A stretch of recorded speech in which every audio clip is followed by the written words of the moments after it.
এই বছরে আরও একটা মাটির থালার আমি অর্ডার পেলাম অন্নপ্রাশন উপলক্ষে। দিদিটা আমাকে আগে থেকে চিনতো, তাই আমার হাতের কাজগুলো দেখে ফেসবুক থেকে আমাকে কমেন্ট করে যে তার ছেলের যেন অন্নপ্রাশনের থালার সেটটা আমি বানিয়ে দিই। সত্যি কখনো ভাবিনি এক দুটো মনের শখে বানানো থালা দেখে তোমরা আমাকে এইভাবে অর্ডার দেবে। তো চলো আজকে তোমাদের সাথে এই ব্লগটাতে আমি শেয়ার করছি আমি মাটির থালা বাটির সেটটা কিভাবে বানালাম। তো চলো বেশি দেরি না করে ভিডিওটা স্টার্ট করি আর তোমাদের সাথে কিছু কথা শেয়ার করি।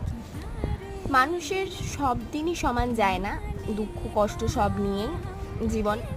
তো আমি অনেক কষ্ট করে টাকা জমিয়ে নিজের জন্য একটা ফোন কিনেছিলাম, যেটার ক্যামেরা কোয়ালিটি বেশ ভালো ছিল, যাতে আমি তোমাদের সাথে খুব ভালো কোয়ালিটির ভিডিও পোস্ট করতে পারি। বাট কয়েকদিন আগে ফোনটা আমার কাছ থেকে চুরি হয়ে যায়, সেই জন্যে আমার মনটাও খারাপ হয়ে গেছিলো। বাট থালাবাটির সেটের অর্ডারটা যেহেতু নেওয়া ছিল, আমাকে তো অর্ডারটা কমপ্লিট করে দিতেই হবে।